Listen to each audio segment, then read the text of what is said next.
Overview. After World War I, tanks were produced on high scales. Tanks were also modernized or upgraded.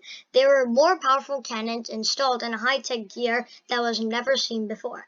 Some examples are the Centurion MK1 and the M48 Paton. Centurion MK1 Britain. The Centurion MK1 had a dual-purpose gun. It fires explosive shells and armor-piercing shells. The Centurion had 13 versions. It was fought in 12 wars. It had an 83.4 millimeter gun. It had 7.2 Besa machine gun as a secondary gun, and it has 118 millimeter armor. M48 Paton, US. The M48 Paton was an American tank used in the Cold War.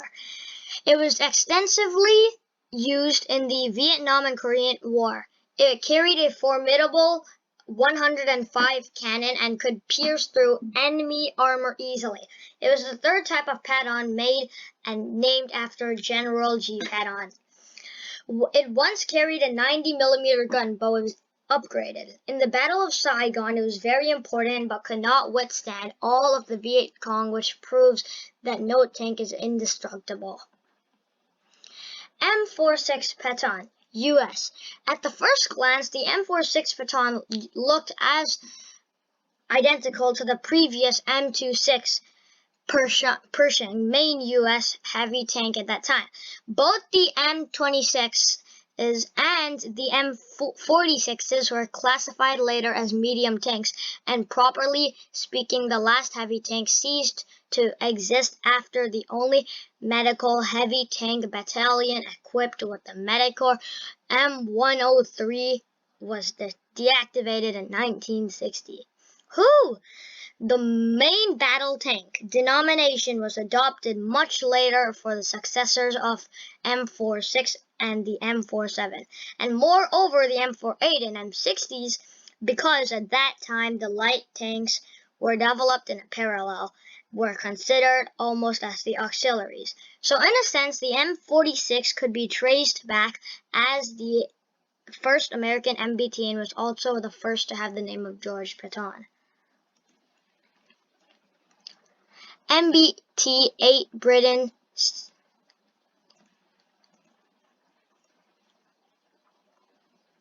The MBT-80 was a British and German experimental tank that was to be the future MBT but failed.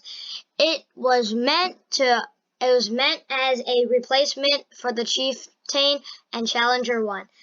Little is known about this tank. British-German collaboration, 120 millimeter rifled gun, diameter of one shell, 7.62 137A1G PMG fitted to the commander's cupola.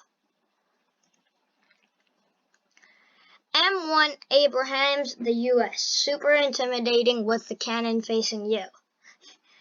The M1 Abrams is considered the best tank in the world for one reason: upgrades. 120 millimeter cannon, around 40 miles per hour, composite armor, can store 504.4 gallons of fuel, 4 crew named after General Creighton Abrams, only 9 destroyed, 7 by friendly fire, and 2 destroyed purposely due to fear of capture. Leopold II, West Germany. The successor to the Leopold I, the Leopold II was the first produced in 1979 and is in service with the armies of Australia, Canada, Chile, Denmark, Finland, Germany, Greece, and the Netherlands, Norway, Portugal, Poland, Singapore, Switzerland, Sweden, Spain, and Turkey, with more than 3,200 tanks produced. In June 2010, KMW unveiled its next MBT and the Leopard 2 came out, the tank was successfully tested and qualified by the German Army. Its main features include a modular protection kit, improved sustainability, and increased mobility.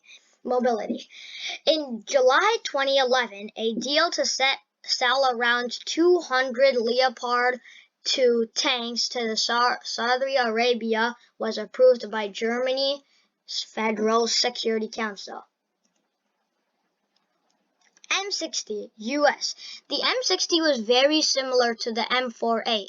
Unlike the M48, the hull is sloped, but for the M48 is the boat-shaped. 15,000 copies were made.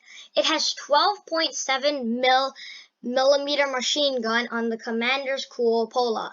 It has a 105 millimeters M68 rifled gun, and it has 110 millimeter armor. Conclusion: the NATO tanks of the Cold War were super impressive. They created monsters capable of the USSR tanks back into the scrapyard. The final result for the US was the M1 Abrams and is still leading the MBT for the US. However, the Centurion was discontinued and the MBT8 was a fail. Today, the British MBT is a challenger second. Russia is still struggling to make a tank designs as good as the NATO nations. Thank you and bye.